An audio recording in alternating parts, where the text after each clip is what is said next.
देख रहे हैं पंचायत दिशा न्यूज। इंदौर कांग्रेस का दोहरा चरित्र हमेशा दिखाई देता है। जब भी कांग्रेस हारती है तो दोष ईवीएम मशीन को देती है। दिग्विजय सिंह को लेकर भाजपा के राष्ट्रीय महासचिव कैलाश विजयवर्गीय बोले कि ऐसी ईवीएम से कर्नाटक में चुनाव हुए और इसी ईवीएम मशीन से हिमाचल में चुनाव हुए। कांग्रेस को लग गया है कि हम लोग हार रहे हैं। कांग्रेस को किसी पर विश्वास नहीं है, न चुनाव आयोग पर न किसी पर। दिग्विजय सिंह पाकिस्तान से तुलना कर रहे हैं। अपने देश की अर्थव्यवस्था और पाकिस्तान की अर्थव्यवस्था देखो। कैलाश विजयवर्गीय ने कहा कि यदि तुलना ही भारत की करना है तो किसी बड़े देश से करना चाहिए, पाकिस्तान या बांग्लादेश से क्यों करते हैं। कैलाश विजयवर्गीय ने कहा कि कांग्रेस ने अपनी हार स्वीकार कर ली है। भाजपा की बहुमत की सरकार मध्य प्रदेश में बन रही है।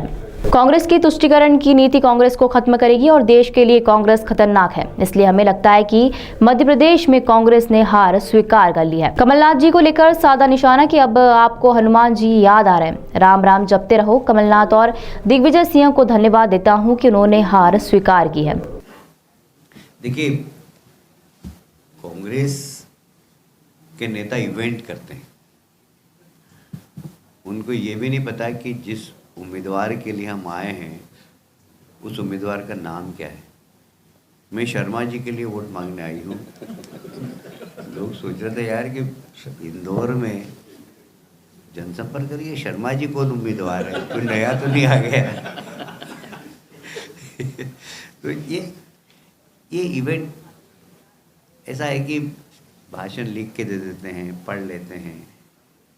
अब बताइए, अभी कल परसों में मीडिया में देख रहा था कि मध्य प्रदेश में सबसे ज़्यादा, बोले इस प्रदेश में सबसे ज़्यादा बलात्कार हो रहा है, तो शायद राजस्थान के बारे में उनको पता नहीं है। देश के अंदर महिला बलात्कार में सबसे पहला प्रदेश है तो राजस्थान है।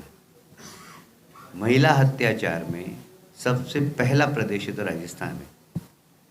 प्रियंका जी, कभी राजस्थान में जाके महिलाओं की हालत तो देखिए। हमारे यहाँ तो लाडली बहना मस्ती में है बिल्कुल। मेरे को कल बोला कि भाई दूज पे आना, आपकी बार 2 मिठाई खिलाएंगे आप। ये महिलाओं की स्थिति है हमारे प्रदेश में, और आप यहाँ जाकर कह रही हैं कि सबसे ज़्यादा बलात्कार यहाँ हो रहे हैं। उनको पता ही नहीं ना, उनके स्क्रिप्ट राइटर पता नहीं क्या लिखते, उनको भी जानकारी नहीं होगी शायद।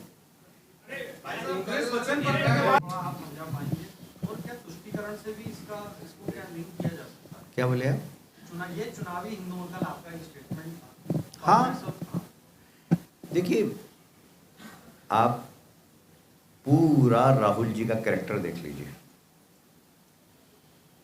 वो कहीं पर जनेऊ पहन लेते हैं, उनको आरती उतारना भी नहीं आती, आरती भी उल्टी उतारते हैं, फिर कोई पीछे से कहता है। उनको चरणामृत लेना भी नहीं आता। नर्मदा जी पूजा में जब उनको चरणामृत दिया तो उन्हें इधर उधर देखा और फिर चरणामृत पिया। कैसे पीते हैं ये भी नहीं मालूम। और जहाँ जाते हैं, देखिए, नेता और अभिनेता में अंतर है। आप अभिनय मत करिए, नेतृत्व करिए। आप अभिनेता बनकर नेता बनना चाहते हैं तो जनता कैसे स्वीकार करेगी। आप नेता बनिए। अब कल हमसे ही लोग प्रश्न पूछ रहे थे कि प्रियंका जी की रोड शो था, उन्होंने आंख मारी, उन्होंने फ्लाइंग किस दी। भाई वो तो उनके संस्कार हैं। वो जैसे हमारे मोदी जी राम राम बोलते हैं, जय श्री राम बोलते हैं, नमस्कार बोलते हैं।